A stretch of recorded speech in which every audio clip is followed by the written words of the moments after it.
নমস্কার বন্ধুরা, আমি সুমি। আপনারা দেখছেন সুমির রান্নাঘর। আজও চলে এলাম সুন্দর একটি মাটন রেসিপি নিয়ে। চলুন তাহলে রেসিপিটি শুরু করা যাক। তার আগে আমার চ্যানেলটি যদি সাবস্ক্রাইব না করা থাকে, চ্যানেলটিকে সাবস্ক্রাইব করে পাশে থাকবেন। চলুন তাহলে ভিডিওটি শুরু করা যাক। মাটনটি রান্না করার জন্য প্রথমে একটি প্রেসার কুকার নিয়ে নিয়েছি। এখন মাটনটাকে দিয়ে দেবো। সুন্দর করে ধুয়ে নিয়েছি। 1 কেজির একটু বেশি হবে। মাটনটাকে দিয়ে দেবো একটু গোটা গরম মশলা, দেবো সামান্য একটু জল। কুকারটাকে আটকে আমি 5 থেকে 6টা সিটি দিয়ে নেব। মাটনটি সিদ্ধ করে নিয়েছি। এখন কড়া বসিয়ে নিয়েছি রান্নার জন্য। কড়াইটি গরম হয়ে গেছে, তেল দিয়ে দেব। তেলটি ভালোভাবেই গরম হয়ে গেছে। দিয়ে দেবো গোটা গরম মশলা, দেবো 2টো তেজপাতা, দিয়ে দেবো পেঁয়াজ কুচি। পেঁয়াজটাকে আমি একটু ভেজে নেব কিছুক্ষণ।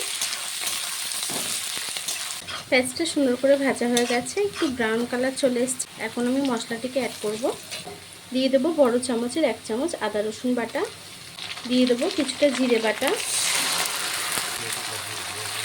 সব কিছুকে একটু কষিয়ে রান্না করে নেবো যতক্ষণ আদা রসুনের কাঁচা গন্ধ না যাচ্ছে।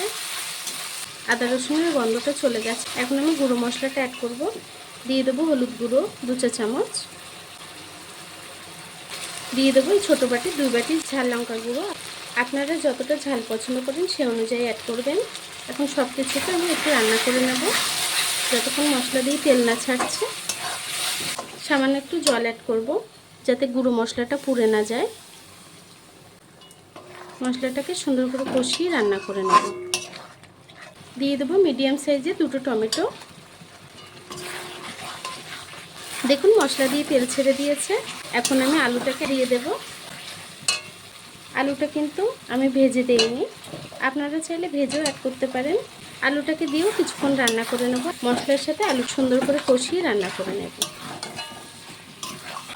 আলুটা কষাতে কষাতে সামান্য একটু জল দিয়েছিলাম, কিছুক্ষণ কষিয়ে নিয়েছি। এখন আমি মাটনটা দিয়ে দেব। সিদ্ধ করে আমি জলটা ছেঁকে নিয়েছি।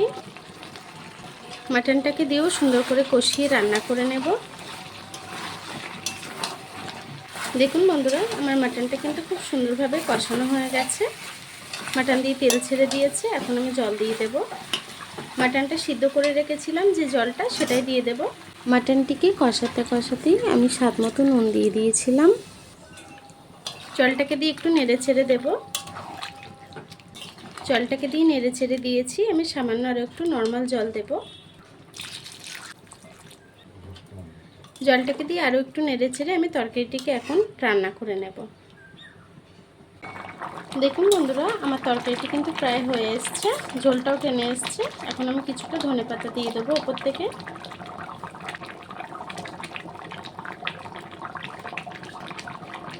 ধনেপাতাটাকে দিয়েও একটু নেড়ে ছেড়ে দেবো, দিয়ে কিছুক্ষণ রান্না করে নেব। আপনারা চাইলে গোটা গরম মশলা বেটে দিতে পারেন। আমি সিদ্ধর সময় দিয়েছিলাম বলে আর দেবো না। আমি তরকারিটাকে আরও কিছুক্ষণ রান্না করে নেব। দেখুন আমার তরকারিটি হয়ে গেছে। এখন গ্যাসটিকে বন্ধ করে দেব। তরকারিটিকে এখন নামিয়ে নেব।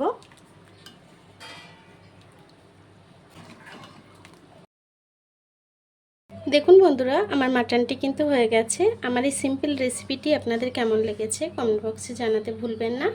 ভিডিওটি ভালো লেগে থাকলে চ্যানেলটাকে সাবস্ক্রাইব করে পাশে থাকবেন। আর এতক্ষণ ধরে আমার ভিডিওটি দেখার জন্য আপনাদেরকে অসংখ্য ধন্যবাদ।